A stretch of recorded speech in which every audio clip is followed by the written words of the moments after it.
Hello, my name is Lee Presser. This is my show. I speak frequently to very interesting people.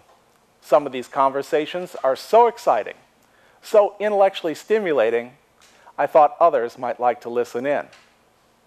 This is the reason we started recording Conversation with Lee Presser.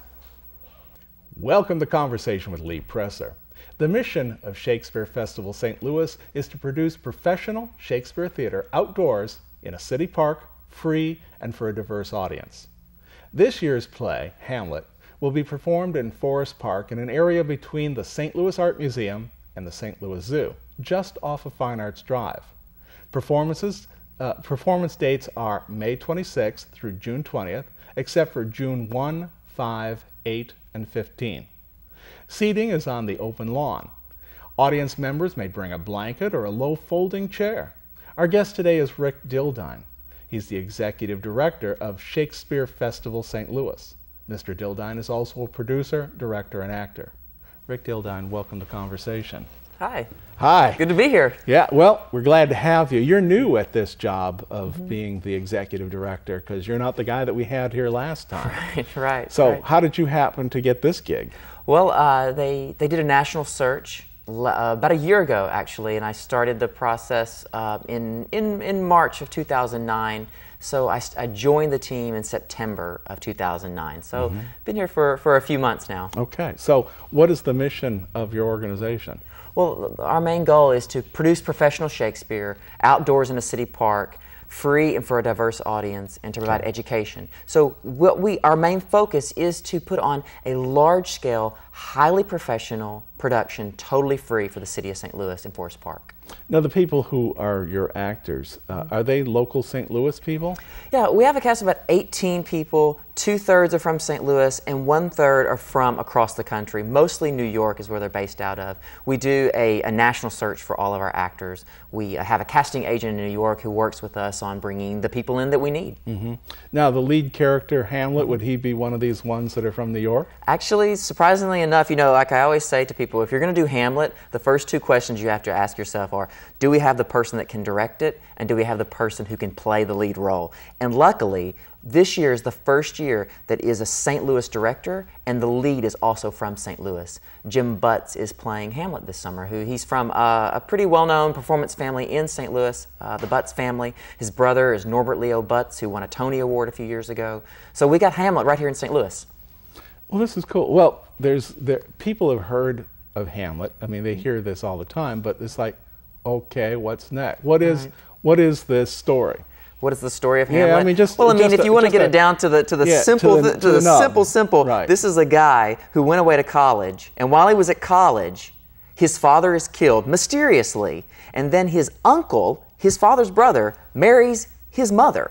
Now, when you get it down to that simple way, if that happened to any of us, we'd probably all be a little upset if we're away at college and all of a sudden our uncle takes over the throne and marries our mother. I mean, that's at the core of this. And on top of everything else, he has a girlfriend who is a little unstable herself. So, I mean, this is a really simple story. I always say, people talking about Shakespeare, it's much more accessible than we think it is.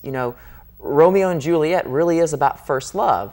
And I don't know about you, but there's nothing boring about first love. You ask anybody, if you take you back to that moment, it's an exciting moment.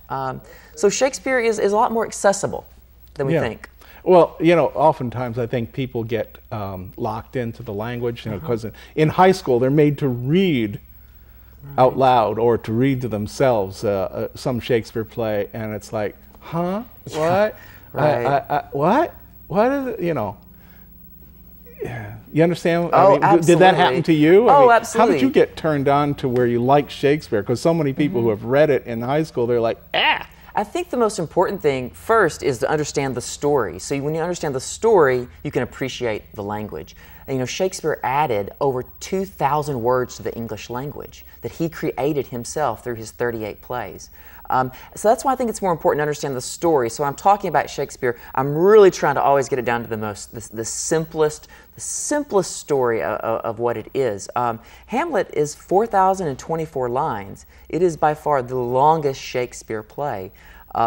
We're not doing all the lines. Typically, there are cuts. We're going to cut our show down a little bit. We're taking away about 25% of the show so we can get it down to a manageable time for outdoors in the park. How long is the full show run? About 4.5 hours if you did every single line. I see. Now, just to give you a sense of comparison, Hamlet, 4,024 lines. Romeo and Juliet, a little over 2,000 lines. So to give you kind of a sense of comparison of how big this show is, I mean, it's by far, people would argue it's the most famous play in the world. So we're really excited and honored to be doing this show this year on our 10th anniversary.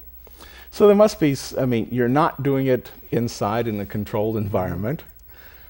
So what are the differences for you? I mean, you've been doing theater for years. What's the differences for you in doing an outdoor adventure like this as opposed to a nice, quiet, yes, you have no control, non-fly? Right. You have no control over anything. You know, the differences are we have to depend on, you know, the sun is a character in our play that as the sun goes down, lighting becomes more apparent. So we have to always be aware of lighting. Of course, we're at the mercy of nature. You know, birds can land on our stage during the show. It can start to rain. We have, you know, the seals at the zoo can start barking at any moment. So we're dealing with nature. But I think that's why Shakespeare Outdoors is perfect, because when you're dealing with something so big like nature, you have to have the language and the entertainment that can match that large presence like nature. Yeah. Well, I've seen a lot of Shakespeare, and you know, I've seen the outdoor version, but you know, most of my experience has been with indoor theater, which is why I was asking you what you thought the challenges are. Of course, you've not done it yet yourself. I haven't done this one. You know, I ran a large outdoor theater in Kentucky before I came here. I ran a theater for about 7 years. That was a 50-year-old outdoor theater company as well. So, you know, I've definitely had my share of rehearsals where there's, you know, wild animals on stage, backstage. You know. So, yeah, and rain. Right, so, right. Yeah. And, well, I guess you have power failures indoors and outdoors. Yeah, it can happen. Somebody kicks a wire?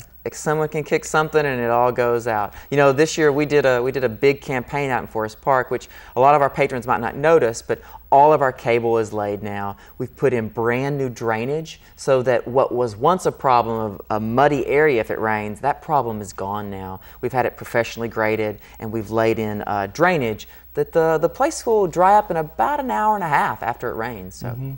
Have they discussed the parking situation with you? I mean, can you talk about that? Oh, absolutely. You know, the art museum is going under construction right now, so there's a large area of parking that is unavailable to us for the next 2 years. But we're going to have a 2-story underground garage then.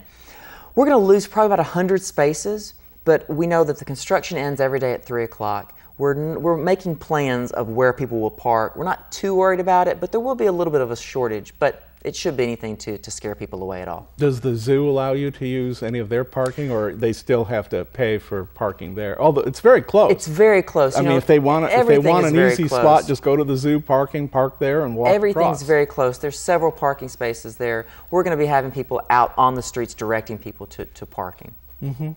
So, tell me about the fun. What's this going to be like? What's it going to be like? All right. So what time shall they show up for for the show? 6:30 is when the Green Show starts every night. Talk about what the Green Show is. There's jugglers, clowns, magicians. There's area musicians, artists that are performing all around the area. There's also going to be a mini play that we do. It's a 20-minute version of Hamlet that introduces the characters and the plots.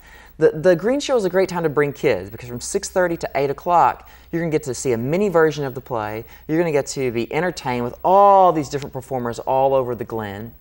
There's food. You can also bring a picnic. And then the show starts at 8 o'clock each night. In the show, there'll be an intermission. There's 2 acts to the show. There's a lot of entertainment. So, you know, the beautiful part about our experiences is that you can come, and then if you want to leave early, you can leave early. There's no gates, there's no tickets. You come and go as you please. Food vendors? Yeah, there's a professional food vendor there. Le Gras, they have a restaurant in Dogtown. They're our caterers for the summer.